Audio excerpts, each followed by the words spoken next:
Bonjour, je suis Élise, franchisée et entraîneur cardiopulmonaire. Aujourd'hui, en fait, on est ensemble, Auriane et moi, pour faire la capsule numéro 2 sur un sujet qui est très large, l'hydratation.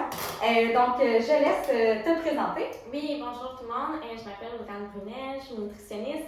J'aime beaucoup la nutrition sportive, fait que je vais pouvoir vous aider aujourd'hui avec le sujet de l'hydratation. Pourquoi c'est important de s'hydrater lors d'un effort physique. Et en fait, on va commencer avec un truc. Quand Auriane me l'a dit, je l'ai trouvé vraiment pertinent à vous partager. C'est un truc super simple, mais très efficace. Donc, souvent on se demande comment on fait pour savoir si on est bien hydraté. En fait, un truc super simple, ça serait de juste regarder la couleur de son urine.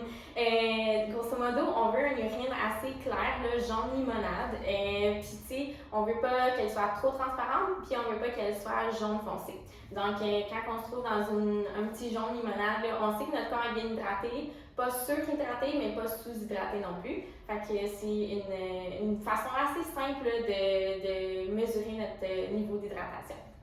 Est-ce que tu peux nous parler un petit peu, en fait, de l'importance du avant, pendant et après? Idéalement, il faut être hydraté à tous les moments. C'est pas parce qu'on va s'entraîner que là, il faut prioriser notre hydratation. L'hydratation du corps, c'est important. Notre corps est majoritairement constitué d'eau. Donc, c'est important de commencer une activité physique en étant hydraté. Puis de s'hydrater durant, mais aussi après. Lorsqu'on fait de l'activité physique, on perd de l'eau via la transpiration. On perd aussi des électrolytes. On pourrait y revenir. Puis, dans le fond, le mécanisme est simple. La transpiration permet à notre corps de se thermoréguler. Donc, à l'activité physique, notre corps se réchauffe. Puis, la façon de rétablir cet équilibre-là, en fait, il va évacuer la chaleur via la transpiration. Donc, voilà. Excellent, ben merci. Aussi, en fait, on voulait aborder un peu, en fait, toutes les façons qu'on peut avoir de s'hydrater. Parce que chez Cardiopulmonaire, le défi, je vous dirais, pour l'hydratation, c'est d'avoir des bons outils pour pouvoir s'hydrater. Je vous donne un exemple. Quand on s'entraîne chez Cardiopulmonaire, on ne peut pas nécessairement traîner une bouteille d'eau avec nous dans les parcs parce qu'on est en déplacement dans le parc. Donc, je vous dirais que ce n'est pas la façon la plus optimale de s'hydrater.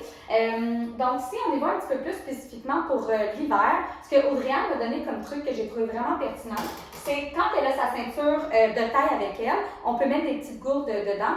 Et pour les garder au chaud, elle met dans le fond sa dernière couche, je m'excuse, par-dessus ça. Donc, ça permet de le garder au chaud, mais en toute saison, la ceinture de taille, c'est vraiment un très bon outil pour rester hydraté. Sinon, vous avez aussi la bouteille que vous pouvez avoir dans votre main. Je ne sais pas si c'est celle, oui, c'est ça, c'est celle-là que vous pouvez avoir quand vous êtes, par exemple, en bootcamp. Ça peut être un très bon outil. Je te laisse poursuivre et ensuite, je vais vous revenir avec des petits trucs pour pas que votre eau gèle l'hiver. Oui, moi, je fais surtout de la course sensuelle, de l'ultra-distance. Fait que ça nécessite beaucoup d'heures dans le bois, dans les trails. Avec le temps, on vient qu'à se trouver des accessoires ou des méthodes, disons, pour faciliter l'hydratation et l'alimentation.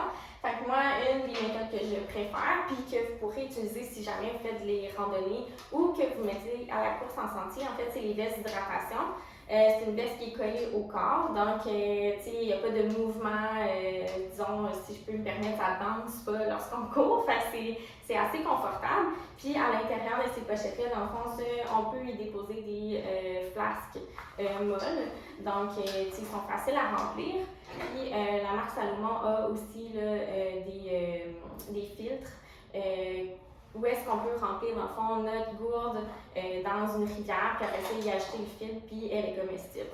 Donc, pas besoin là, de laisser une demi-heure là, sans pouvoir boire de l'eau, comme certaines petites capsules le permettent. Là, on peut y avoir accès tout de suite. Vous pouvez même, en fait, avoir aussi la ceinture d'hydratation en cardio bootcamp, par exemple. Si vous le faites cet hiver, c'est un peu le même concept que votre ceinture de taille. Donc, vous pouvez le mettre et vous mettez votre dernière couche par-dessus. C'est quand même un très bon outil qui peut être utile pour les randonnées, mais aussi pour vos séances. Est-ce qu'on est rendu au truc? Donc, en fait, c'est des trucs qu'on va compléter ensemble, mais souvent, les participants chez Cardiopulmonaire pour la session d'hiver vont nous dire que leur eau gèle quand ils arrivent à l'entraînement. Donc, le premier truc que je peux vous dire, en fait, c'est de mettre de l'eau tiède ou plus chaude que la normale que vous mettez dans votre bouteille d'eau. Comme ça limite le temps, en fait, ça l'allonge le temps avant de se réchauffer. de se refroidir, excusez-moi. Donc, ça peut être vraiment pertinent d'avoir de l'eau tiède ou chaude dans votre bouteille.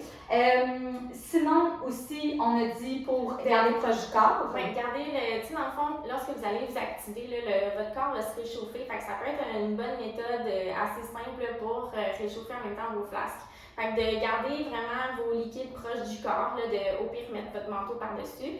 La veste d'hydratation est vraiment collée au corps, là, donc c'est pas inconfortable. Vous allez juste avoir un manteau peut-être un petit peu plus grand.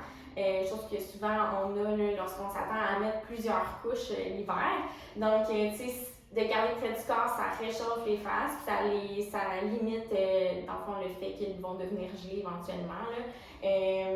Sinon, il y a les liquides chauds, comme on a dit. Oui.